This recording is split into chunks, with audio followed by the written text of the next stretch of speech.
Okay, I'm going to go ahead and call the meeting to order. All directors are present, along with Director Doyle Turner on the phone. I am Daniel Hare, and I am the chair of the Board of Adjustment. I'm Pam Clark. I'm vice chair of Board of Adjustment. Tom Thiessen. Larry Phillippe. Doyle Turner. Okay, thank you, directors, for your introductions. Good evening and welcome to this evening's meeting of the Woodbury County Board of Adjustment. Today's date is March 2nd, 2026, and the time is approximately 5:01 p.m. Tonight's meeting will be audio taped and the minutes will be prepared. In respect to all parties, we ask that those present turn off cell phones or set them to vibrate. Those in attendance are asked to legibly complete the attendance sheet up on the front table. I'd like to take a moment to review the procedure that the board will follow tonight. First, the board will handle the normal housekeeping items for the agenda items. Then for each application on the agenda, I will open the public hearing on the item. The planning and zoning staff will then present the staff report, including the staff recommendation. Any letters or other communication received from the public prior to the hearing will be entered into the record. The applicant will then have the opportunity to present his or her case and respond to the staff report. Next, we'll hear comments from the public. If you would like to speak either in support of or against the application, you must come to the microphone. Please state your name and address for the record. All interested parties shall be heard, but repetitious comments should be avoided. Repetitious or irrelevant comments may be ruled out of order by the chair. Ask that you remain respectful and courteous with your comments at all times. After all public comments have been heard, the staff and applicant may make a closing statement. The hearing shall then be closed by motion and a vote. Thereafter, no further comments from the staff, public, or applicant may be heard unless asked for by the board. The board shall then deliberate the case and may ask questions of the applicant, staff, or any party offering testimony. However, such questions do not reopen the hearing for additional comments from the public unless so requested or approved by the board. The board will then formulate and vote on a motion. The motion will typically either grant or deny the requested application. Any board member who has an ex parte communication to place in the record of this meeting should do so prior to the beginning of deliberation of their respective agenda item. Any person desiring to appeal the board's decision to a court of record may do so within 30 days after the filing of this decision with the Planning and Zoning Office. So with that, do we have any public comments on matters not on the agenda tonight? Okay, seeing and not hearing any, I will move down to the next item. I would like to entertain a motion to approve the minutes from our previous meeting on February 2nd. I so move. Okay, Pam has made a motion. Approve the minutes from the February 2nd meeting. Do we have a second?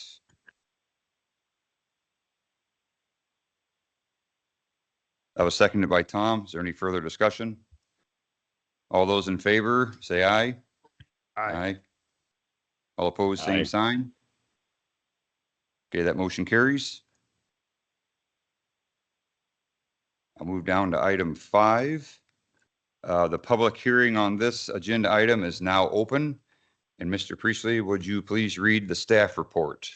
Yes, with this public hearing, of course, this is for the consideration of a conditional use permit application from the city of Moville for their proposed water system improvement project, including the construction of a water treatment plant, 400,000 gallon water storage tower, approximately 70 feet above grade, and subject to changes throughout the review process, and 2 wells on the respective parcel 894432400024.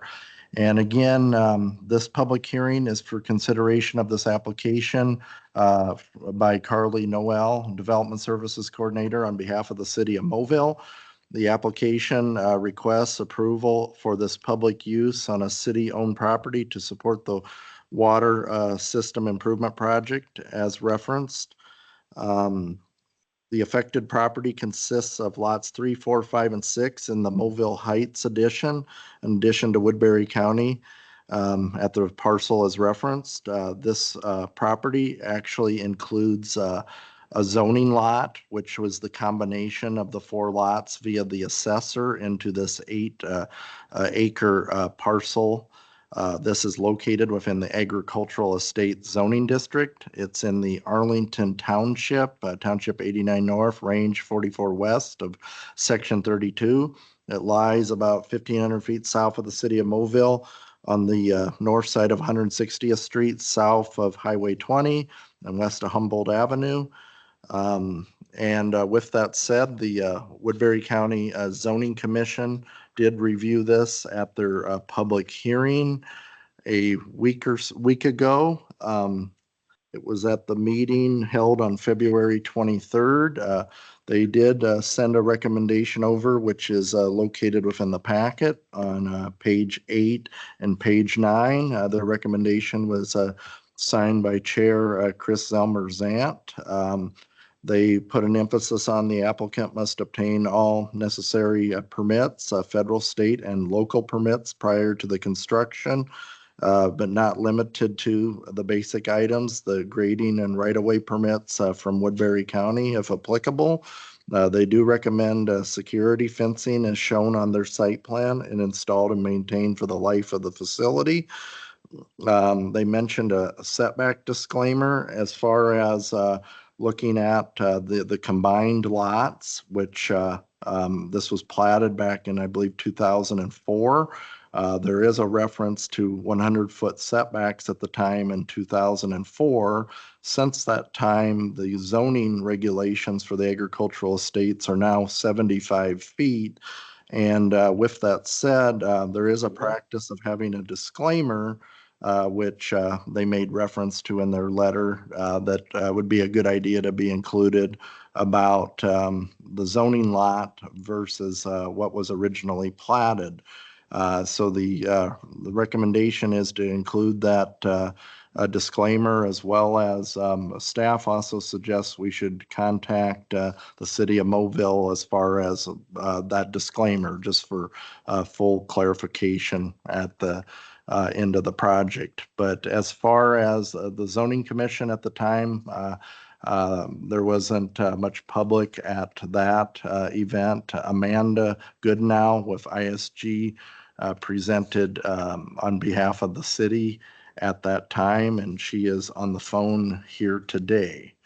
And so with that said, I think it'd probably be a good idea for Amanda to talk to us more about the project.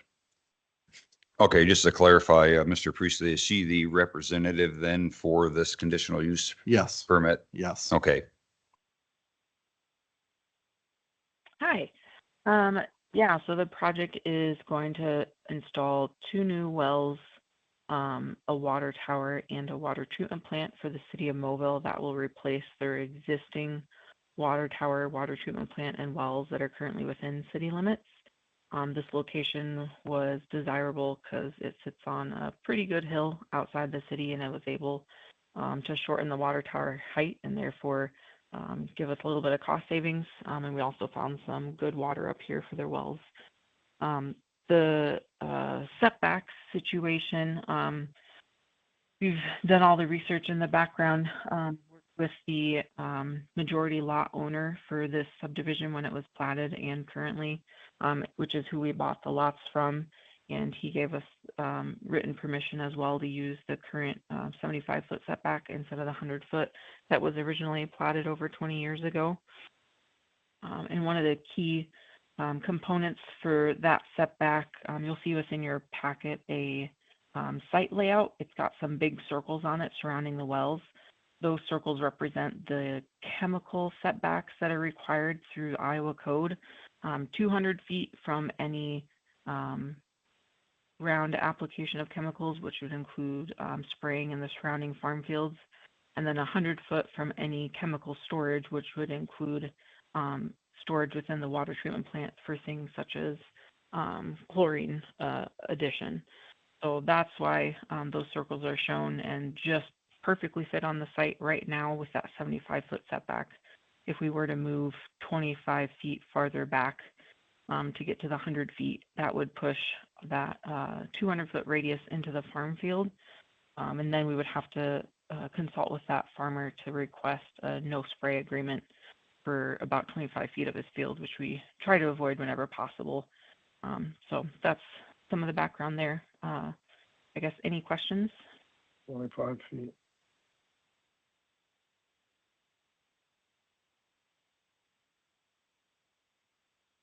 Do any directors have any questions? Yes, that's all right.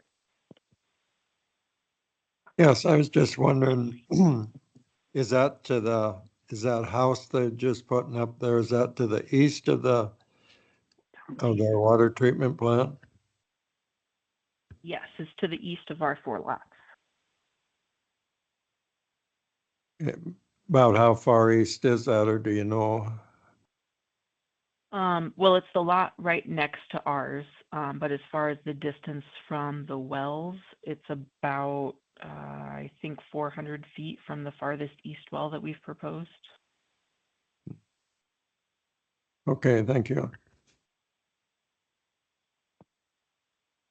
I don't know. I think you have to ask questions later. Just that, is there any questions? Yes. Yeah, if you're on the phone, we do ask that you press the mute button until you have a comment. Thank you. I thought I did.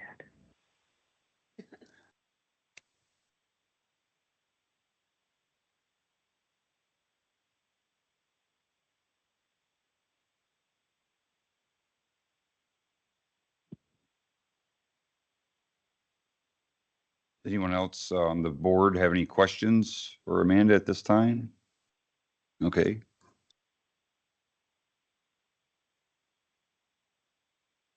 I believe at this time I have any questions, so. Well, you can ask the public if. Sure. Yep.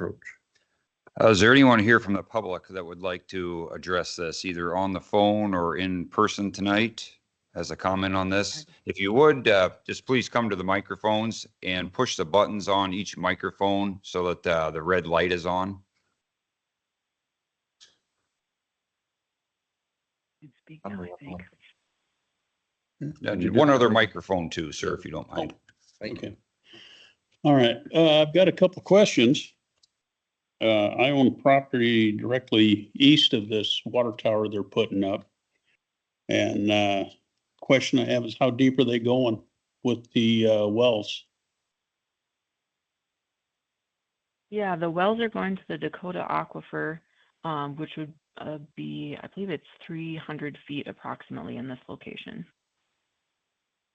And has any consideration been given to what's going to happen to surrounding wells when you're pumping that extreme amount of water out of the ground every day? Yes, so we did test wells at this location, I believe it was about 1.5 years ago now. And the surrounding wells that I've seen in the area are shallower than the ones that we're proposing. We're also still waiting on the Iowa DNR construction permit for those wells. And they have typically been giving out requirements that when the wells are drilled, there's an extensive test pumping process so that they would monitor surrounding wells, usually within a 1 to 2 mile radius that could even potentially be impacted by the project. Okay, will we be notified of those results? I got notified because I have ground within 500 feet of that property, and my friend over here has a property directly across the road. He had no notification on it, and he has feedlots. So this is very important for him. And, you know, I just put up a new building and stuff, and I do not want to run out of water. That would be bad. Sir, if you don't mind, this slip me because you just state your name and address for the record. Darlo Jansen, 4620 Grant Street, Sioux City, 51108. Okay, thank you. Amanda, do you have any further response for this gentleman's question then? Yeah, what was that last question that you had? Well, I was stating that, my friend over here has property directly across the road from mine. I'm roughly a quarter mile, down 160th Street. And, running out of water would be bad for me. It'd be far worse for him. You can't truck in that much water for cattle. They drink 50 gallons a day or so. So Yeah. that's, why I'd need notification on what's going on. hmm Yeah, absolutely. So the notification you received on this project for the conditional use permit is required for the water tower. The Iowa DNR, because this is a public water supply system, the Iowa DNR will be permitting the well, which they're still in the process of. I'm not 100% sure of their notification system, but I believe that you'll probably be notified as they're processing this well application. As I just look quickly on records for those wells to the west, I believe your properties are to the west, right? Yes. Okay. And, As I look just, quickly at those, Property. go ahead. just for, notification, my property and the surrounding areas roughly in our 6-year drought. We haven't been getting rain. hmm We get, Yeah, I know it's been been, really it's bad. been just terrible. And the water in my well has dropped. So Mhm. if that, Yeah, so you pull water out, I'm in trouble. So that's why I'm concerned yeah, about this. so as I look at your well records online, it looks like the two wells for you and your neighbor are at a depth of 208 feet and 164 feet. I believe they're in the sand and gravel aquifer, which is an aquifer above the one that we're going to. We're planning to go to a deeper aquifer, the Dakota aquifer, that should not have impact on your well. But just to make sure, I know that the DNR is requiring us to do an extensive test well process or test pumping process once we have these wells drilled, and they won't issue us a permit if they have any concerns about us impacting your wells. Okay. I appreciate it. Thank you. No problem.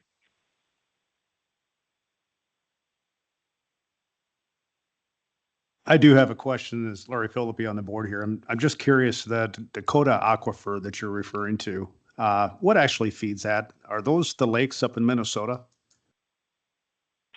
No, so this would be a confined aquifer, which means it has a clay layer above it in all locations that has to filter the water above it. So it's not the aquifer that you see typically residences or private wells go to, because it also has a little poor water quality because of that. So it's fed. It's not really fed in the sense of streams and lakes. It's just fed through percolation over time through those soils. And that percolation takes place over a very long period of time, which doesn't make it impacted by drought. That was my next question. So drought, even though we've been in a, 5-6 year drought around here in Woodbury County, that doesn't affect that water level at all? Correct. Correct. It's not supposed to be affecting the water level of the Dakota aquifer or deeper aquifers.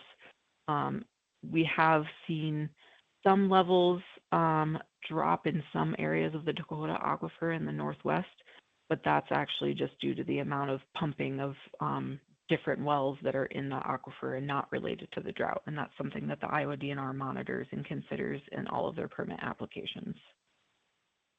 Okay, thank you very much. This is Daniel here, also from the Board of Adjustment. I just had a quick question as a follow-up to the gentleman that asked a question here in-house. So if it is found, in the chance that it's found that this well that you guys wells you would be drilling for this project, if it's found by the DNR to affect the nearby wells of these landowners, there's a chance the DNR could not issue that permit? Is that correct? Yeah, so this is something newer that they started doing with the more extensive test pumping. What they do is they issue the construction permit, which allows you to drill the well, but they wouldn't then issue the water use permit, which allows you to actually draw water from the well. We've not had that happen. We don't anticipate that happening here because of the different aquifers, but we are in an area where the aquifers and the geology changes much more quickly than some of the areas to the east. It's definitely something we're monitoring.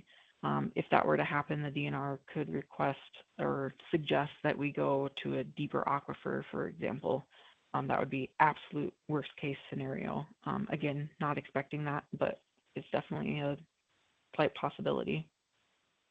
Okay, I appreciate that point of clarification. So just so regardless of what we do here tonight as the Board of Adjustment, the DNR will have the final say on that permit for actually drawing the water. Yes. Okay, thank you. Do we have anyone else here or on the phone that would wish to address the board or ask a question? Anyone here in Yep. house? Okay, we have one Yes. on the phone. Okay, sir, if you're on the phone, could you please state your name and address, and then you are free to address the board.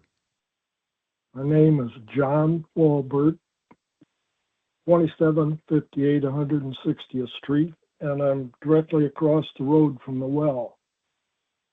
And I just want to say I want to claim first rights to the water and the aquifer that my well is in. My well's been there since 1976, I believe. 73? I could look that all up, so. And what is the distance from this well where they can spray as far as doing farm work? Yeah, the spray setback required by Iowa code for a public well is 200 feet, and that 200 feet is fully on the city of Mobile site, so we're not impacting any farmers that are around us. Okay. Sir, if you don't, this is Daniel Hare from the Board of Adjustment. Do you know what the depth of your well is? Yes, it's 100 foot and it has about 25 feet of water in it or more. Never had Okay. any trouble with it.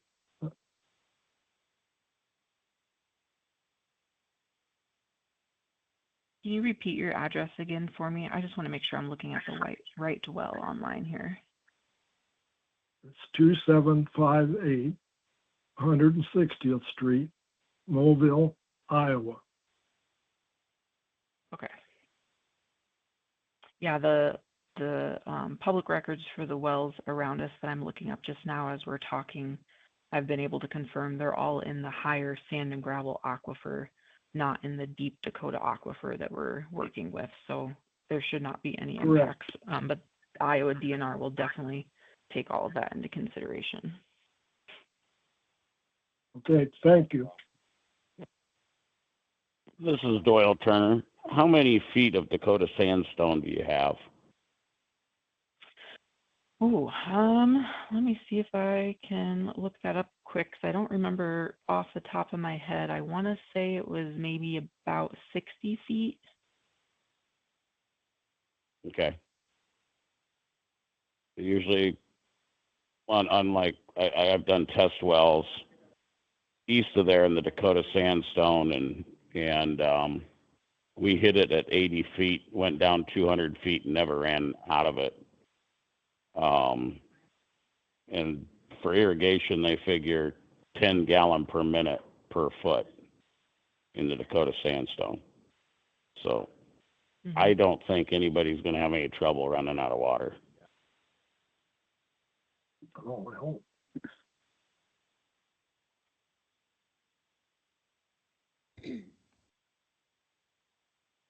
Is there any other comments from either anyone here in person or on the phone that would wish to address the board?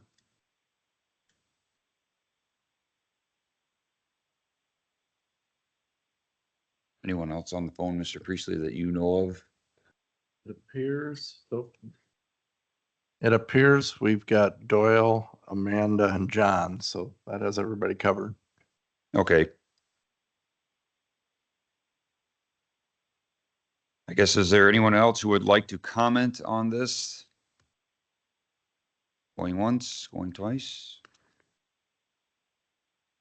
Okay, I believe we could close the public hearing. Would you agree, Mr. Priestley? Yeah. Okay. I'd entertain a motion to close the public hearing on this conditional use permit application. Motion to close. We have a motion by Larry. Do we have a second? I second it. Second by Pam. Any further discussion? All those in favor of closing the public hearing, say aye. Aye. Aye. Aye. All opposed, same sign. Okay, that motion carries. The public hearing is now closed. I'll open this up amongst us directors here. If anybody would like to ask a further question or make a comment, now would be the time.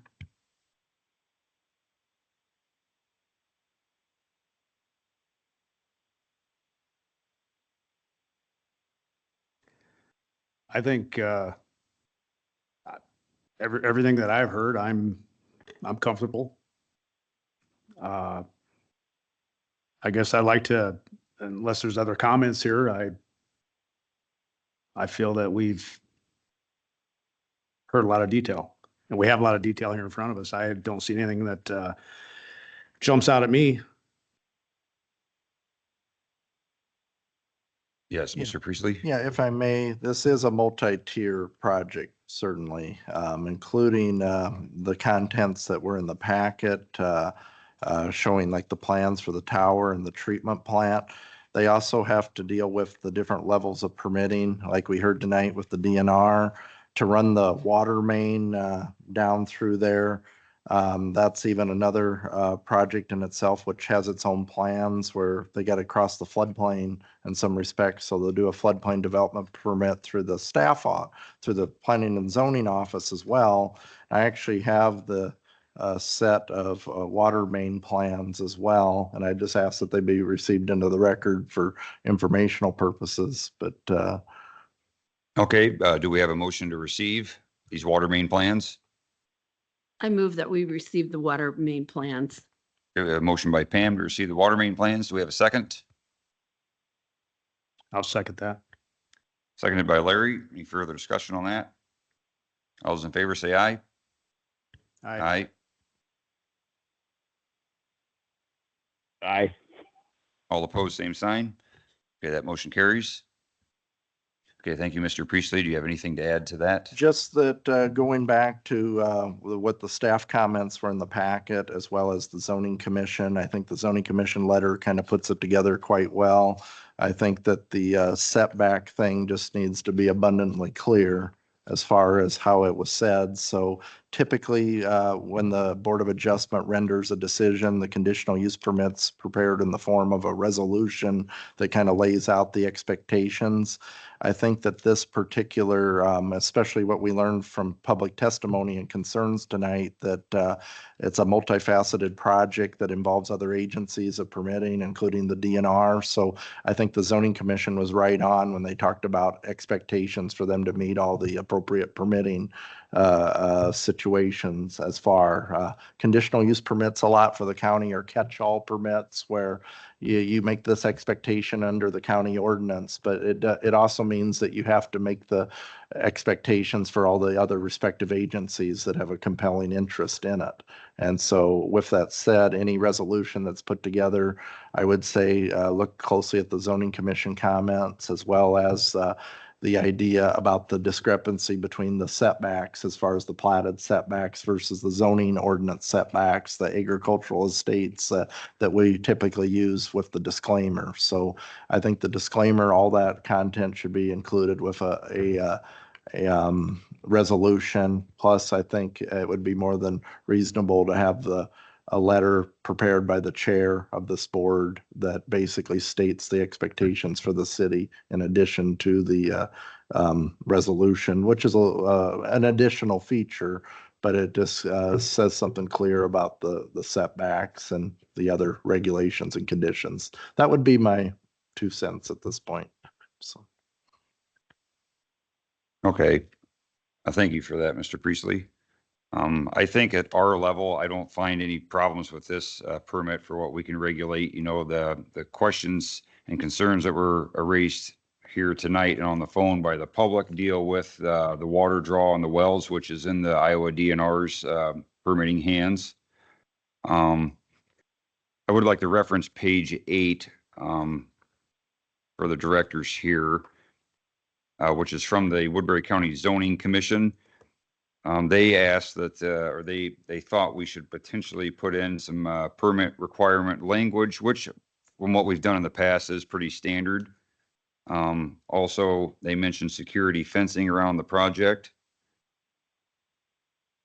And then the setback disclaimer that Mr. Priestley was referring to, dealing with Woodbury County new zoning requirement setbacks being at 75 foot versus the original plat of this area for 100-foot setbacks.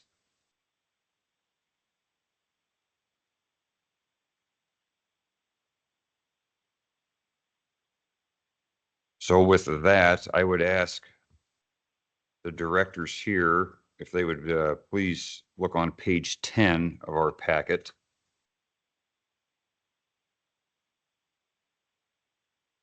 And review the potential recommendation down there. And if someone finds that they're in agreement with that, I would ask somebody to entertain a motion on this conditional use permit application. Now, within a motion, Mr. Priestley, we don't have to read the disclaimer and everything into the motion. We can simply state that one will be created.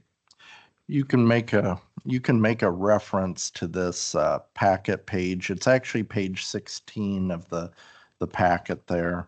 That other page number. Well, that's a printer page, I believe, isn't it? Yeah. So let me see here. Yeah. So I'd be happy to just so that we have it in audio, read the disclaimer part so that it's.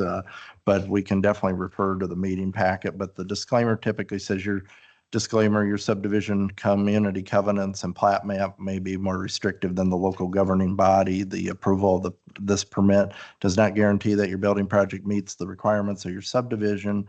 The issuance of the county building permit signals compliance with the county zoning ordinance, but it does not verify compliance with plat conditions, subdivision regulations, easements, and community covenants that may be applicable. It is imperative to abide by the subdivision's regulations, covenants, easements, and platting requirements before proceeding with your building plans. Be sure to call Iowa One Call 811 before you begin your project to locate the utilities.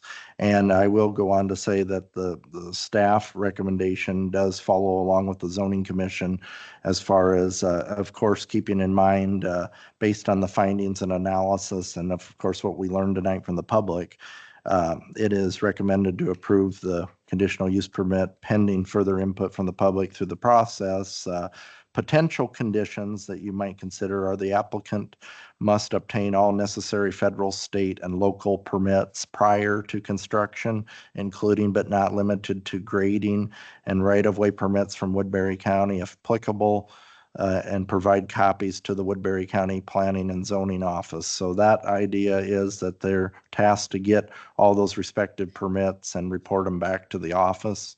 Then, of course, the security fencing shown on the site plan, which they've brought forward, shall be installed and maintained for the life of the facility. And then include the reference disclaimer as spoken within any resolution regarding the zoning ordinance's setback requirements. And of course, make expectations clear to the city of Moville with a letter of explanation of the resolution, including the disclaimer and all the other conditions. Okay, thank you for that point of clarification there, Mr. Priestley.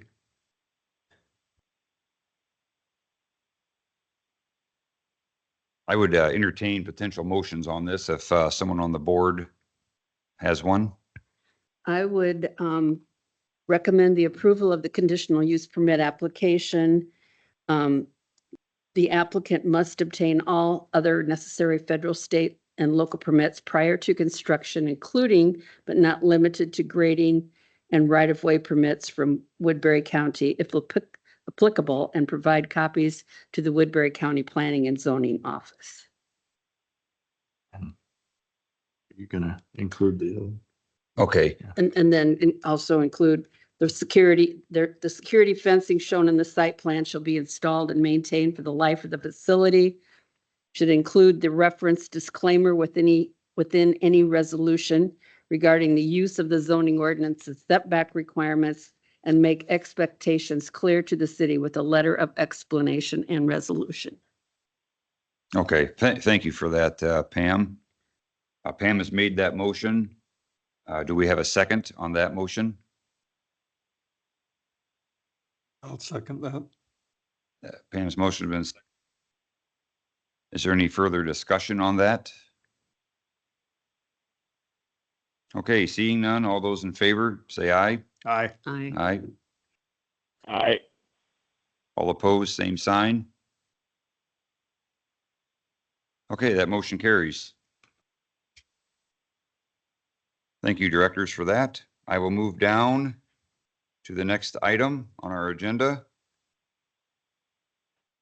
The public hearing is now open on this, and Mr. Priestley, would you please read the staff report? Yes, this is a public hearing, consideration of a variance application from Corey and Sierra Perry, who seek relief from section 4.12.2 of the Woodbury County zoning ordinance, which prohibits construction of an accessory building until the construction of the principal building has commenced on parcel number 8944204-76011.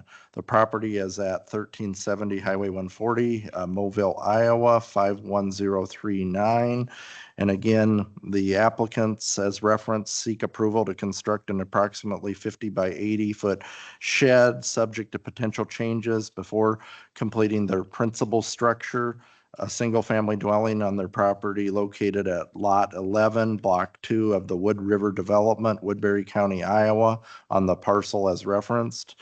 It consists of 2.49 acres in the agricultural estate zoning district in the Arlington Township, 89 North, Range 44 West, Section 20. This is northeast quarter of the southeast quarter, situated more than a half mile north of Mobile, just south of where Humboldt Avenue meets Highway 140, and on the southeast side of 140 and the west side of Humboldt Avenue. Although foundations for both the house and shed would begin at the same time, the applicants intend to prioritize and finish the shed, thereby seeking the relief from section 4.122 of the Woodbury County zoning ordinance on page 45, which prohibits the construction of an accessory building until the principal building has commenced. And again, let's see, the agenda item is on page 47 of your respective packet. The applicants have completed the questionnaire as required by the variance. I will once again remind the Board of Adjustment of the adjustments to the variance regulations under state code last year, but this is much more of a use as far as building the one before the other. We do have past precedents of looking at these, of course, in the past. And basically, staff is of the view that this application has merit and could be approved. The core issue is basically the practical difficulty of sequencing what you build and in the order in which you build. And so with that said, I believe the applicants are here tonight, and so that's all I have.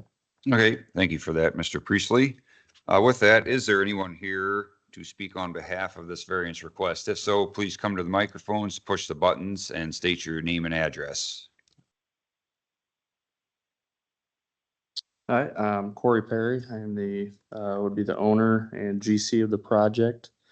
Yeah, we're seeking relief for this zoning or variance. We would, as stated, both foundations would be getting completed. Well, septic would be getting put in at the same time. Plumbing and electrical rough-in would be completed And then both foundations are slab, and both of those would be poured and ready to start framing on. We would then focus on framing the shop and enclosing it. And our goal is to be able to move our camper out there and be able to be on site where we currently live. It's approximately probably a 50-minute round trip commute. So that would be something that, you know, as we try to build and work on the house and the shop, that something we have to consider. By being able to put the shop up, again, we'd have our camper out there, and we're not looking to fully finish the shop to the nines. We're gonna put just a bathroom with a shower in it and get lights and electrical, an outlet for our camper so we can plug that in, and then the focus would shift back to the house. So we don't expect the shop portion of that to take more than 3 months at all.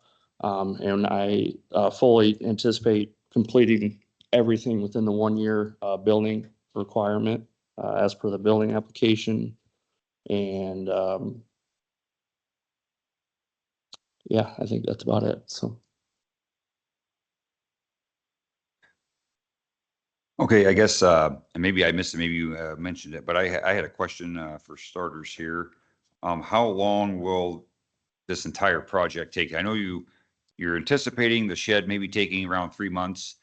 Will you, if that's the case, upon the commencement of those 3 months, will you start on the house? And then how long do you foresee the house taking until completion or inhabitable? I anticipate both structures being done within 1 year, as our construction loan kind of requires. Again, the 3 months for the shop, I would say, is a safe estimate. Again, we're not doing all the work.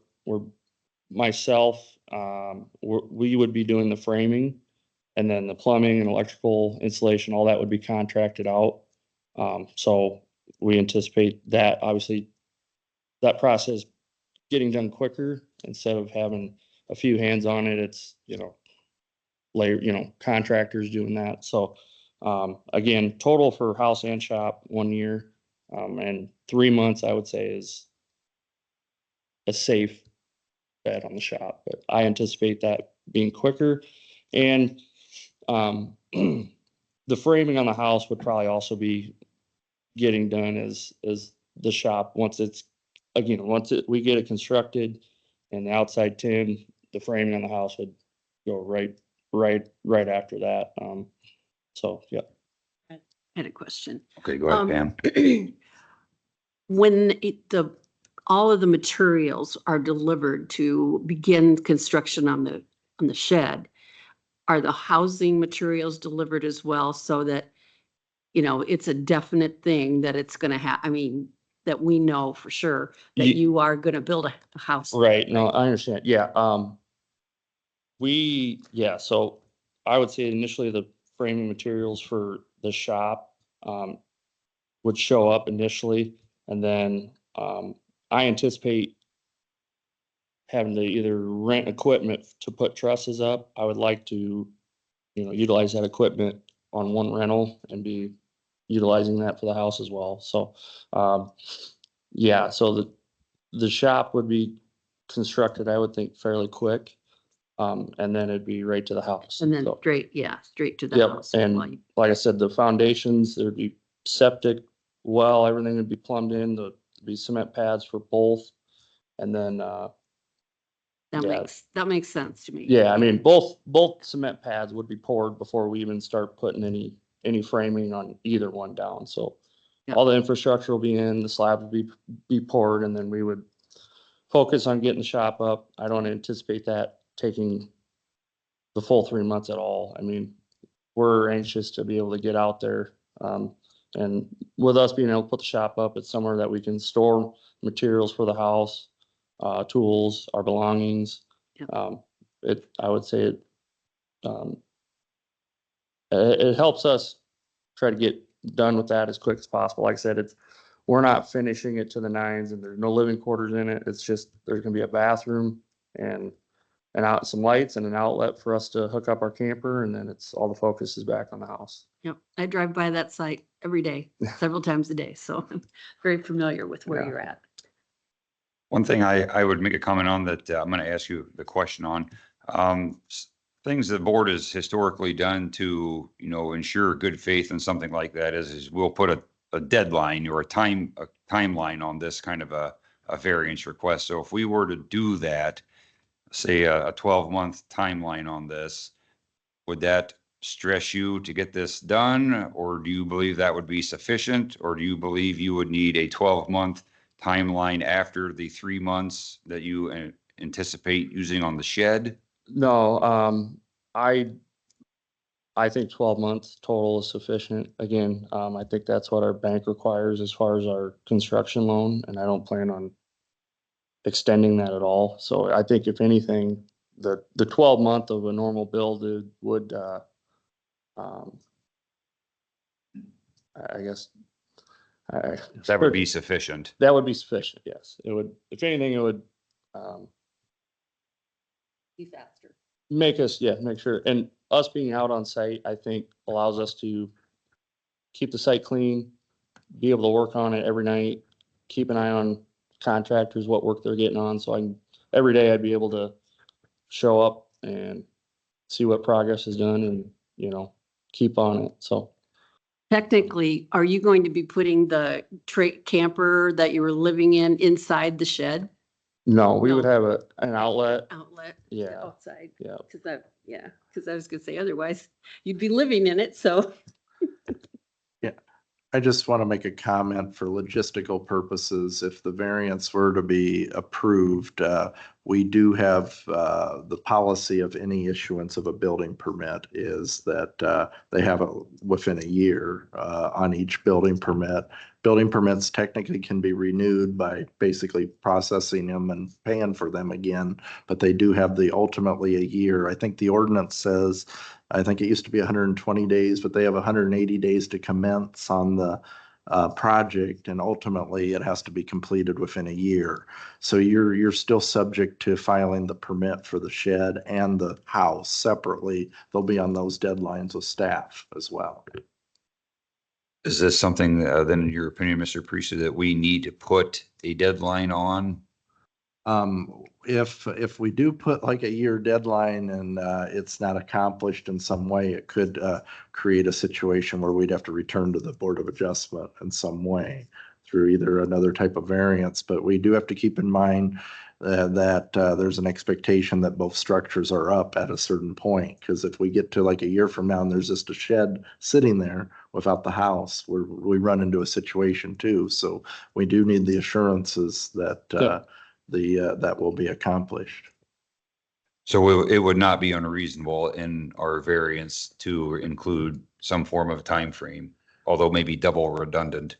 Well, you could, I would say if you do it at the 12 months, I would probably encourage a bit of flexibility with the human element involved. In other words, be expected for Corey to reach out to staff as far as the status and checkpoints on how far along you are on the house. And in fact, if you would inform us right when the house commences after the shed, so that we have an idea on that. So I think communication, of course, should always be encouraged.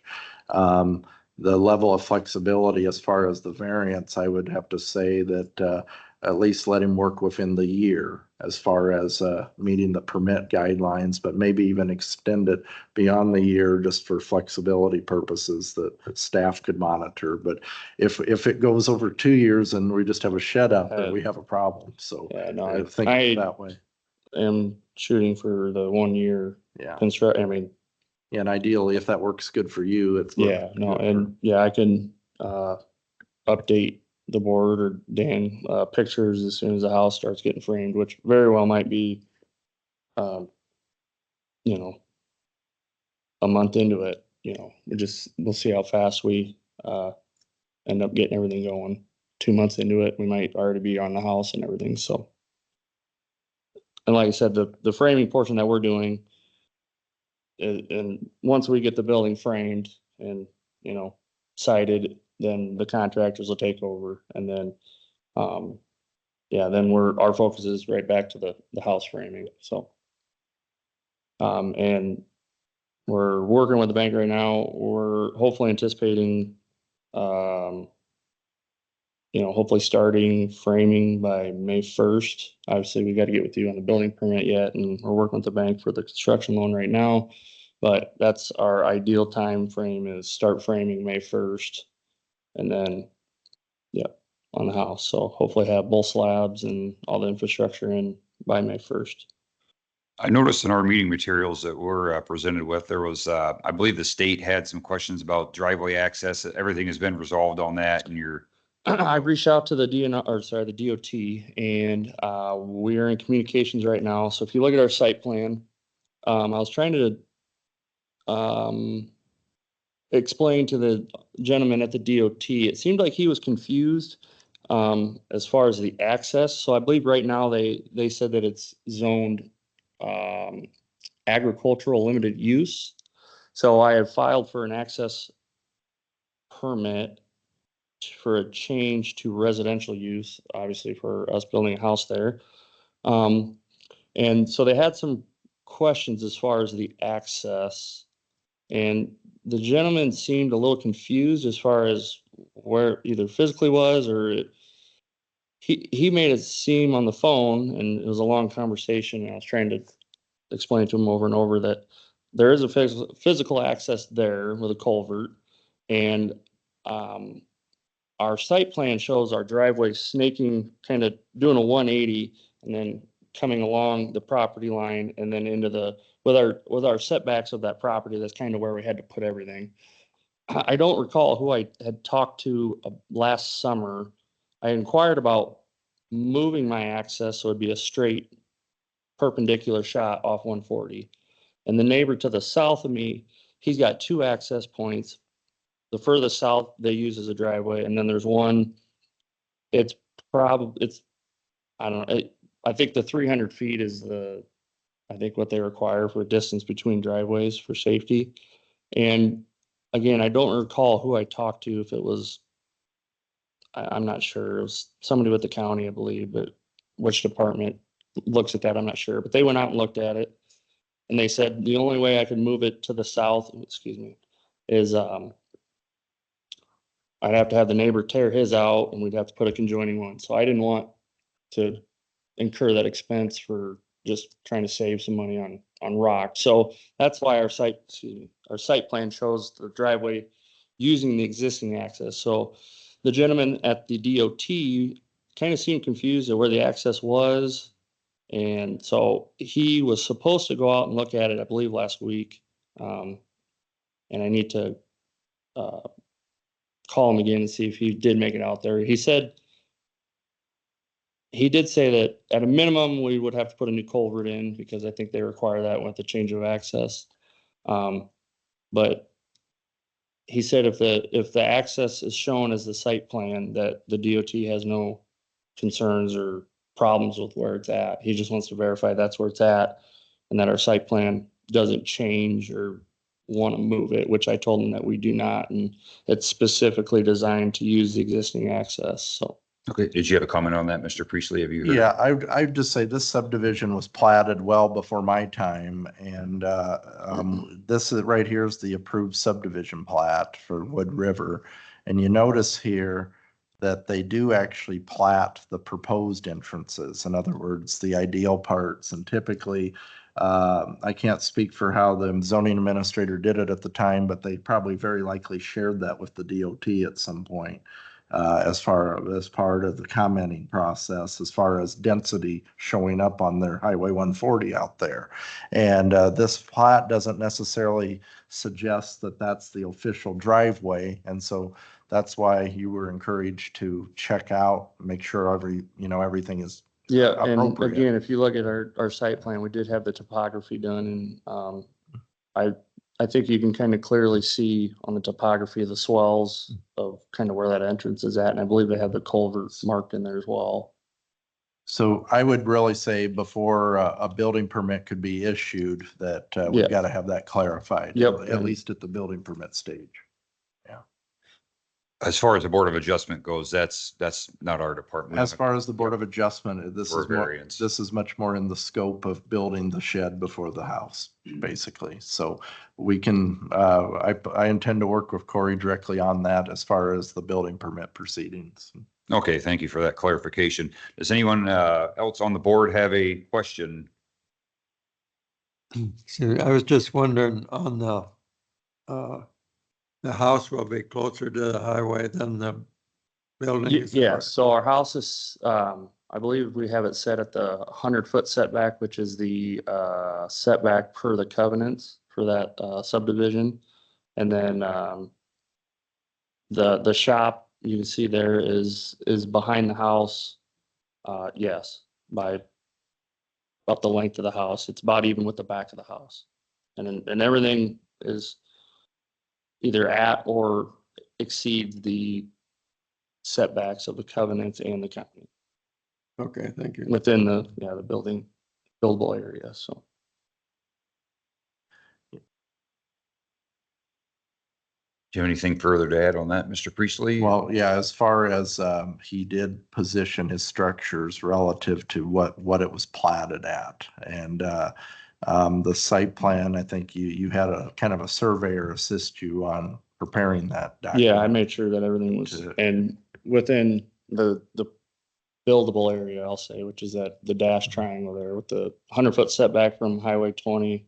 And then there's a 100-foot setback from Humboldt Ave as well. So, Yeah, and then we also anticipate or intend, we will have our surveyor go out and GPS stake both shop and house. So everything is exactly where it's supposed to be.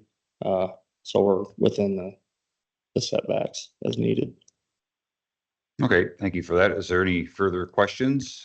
I just got a question, just to keep the stress level down and being able to work with Mother Nature, is a year time frame? Is that conducive enough? Or what happens when the year runs out? So it's just clear to Yeah. Corey here. I would be kind of careful from it being a board action at the year. I Right. would probably suggest going a little bit longer.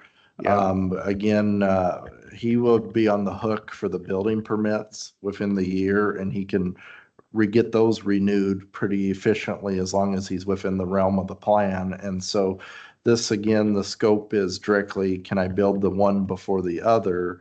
And I think that it would be appropriate to have enough wiggle room that staff can kind of diagnose the situation through a stage by stage basis. So I would be comfortable exceeding that year in a way. Otherwise, it could create this scenario kind of all over again as a reset. So the year's not a hard line.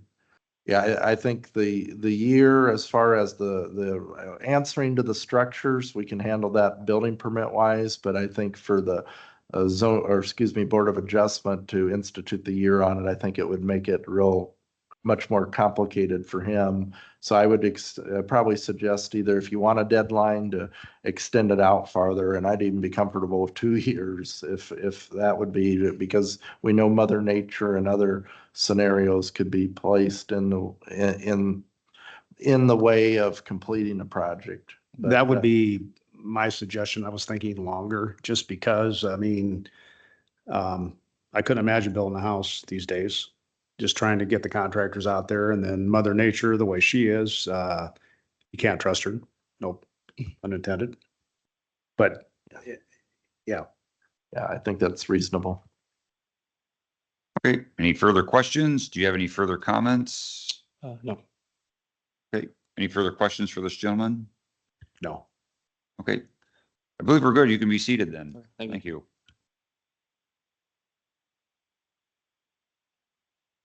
Do we have any further questions from anyone on the phone? It looks like right now we just got Doyle out there on the phone. So Okay, Doyle, do you have any questions, or are you okay at this time? I'm good. Okay. Seeing there's no other questions or comments, I guess I would entertain a motion to close the public hearing on this variance request. Make a motion to close the public hearing. Okay, Thomas made a motion to close the public hearing. Do we have a second? I second it. Has been seconded by Pam. Is there any further discussion? Okay, seeing none, all those in favor say aye. Aye. Aye. Aye. All opposed, same sign. Okay, that motion carries. Okay, at this time, I'll open it up amongst us, the directors. If you guys have any further comments, I guess now's the time. I would direct those of you that might not be on it to page 62 of our packet. And you can look at some of the notes down at the bottom on page 62 there. And at this time, I'll open it up to any further director discussion. I feel pretty comfortable with this. I think we have a precedent from a previous case, and I don't see a problem with it at all. I agree with you too, Pam. I believe this is, right in our wheelhouse of what we've done before. It's nothing new to us. And I think, like Mr. Philippi suggested, some flexibility on the timeline, definitely justifiable. So having said that, are we saying 2 years in? It's your, If we do make a motion, I would suggest that somebody would clarify that in our motion. Do any of the directors have a problem with a 24-month? Okay, whoever wants Sounds like to. a good idea to me. Okay. Okay. I guess if someone would like to entertain a motion on this variance request, you may go ahead. I'll go ahead and move, make a motion that Woodbury County Board of Adjustment approve this variance. Request submitted by Corey and Sierra Perry for the property located at parcel number 8944-204-76011, lot 11, Wood River Development in section 20, Township 89 North, Range 44 West, Arlington Township, zoned agricultural estates, AE, to allow construction and completion of an approximately, subject to change, 50 by 80 accessory building, a shed, prior to completion of the principal structure, single-family dwelling, as a waiver from the requirements of section 4.12.2 of the Woodbury County zoning ordinance. And then the approval is subject to the following conditions. The principal dwelling house shall be completed within 2 years from the date of this approval. That the shed shall comply with all applicable setbacks, dimensional standards, and building permit requirements in the AE zoning district. Okay, thank you for that motion, Mr. Philippi. Do we have a second on Mr. Philippi's motion? I'll second that. That's been seconded by Tom. Is there any further discussion on that motion? Okay, seeing none, all those in favor say aye. Aye. Aye. Aye. All opposed, same sign. Okay, that motion carries. Okay, just for the good of the order, Corey, I'll be in touch with you sometime this week. We've got to work out the paperwork, and I got to get with the chair, so there'll be some things that paperwork-wise we got to accomplish before we proceed to getting your building permits set up. So, thanks.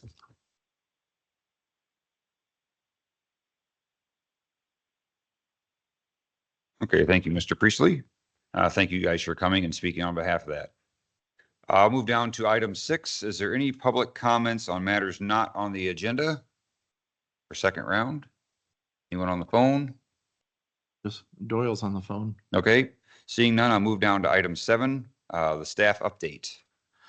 Okay, well, as we move into spring and summer, I anticipate we'll meet more often. I see some agenda items definitely coming our way. I do want to point out the state law had changed last year again on that training opportunity that we discussed about public information and public meetings. I think I had previously told you that I'd built a course, and the regulations for that online appeared that the county can't train themselves on it. And so I built the course on the basis of seeing Lynn County and Scott County up there originally as counties that train themselves. Then all of a sudden, poof, it disappeared. And I thought, wow, I'm just going to still offer this information to everybody for informational purposes. Well, then I went up on the website last week and I found out that they put Scott County and Lynn County back as approved providers.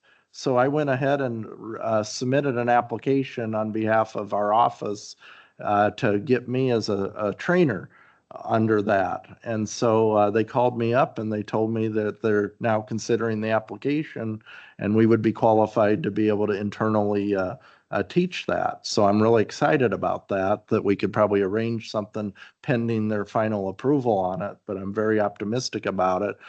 They did grandfather in anybody that was a sitting Board of Adjustment member who was actually a member last year as of July, and that accounts for anybody that was reappointed.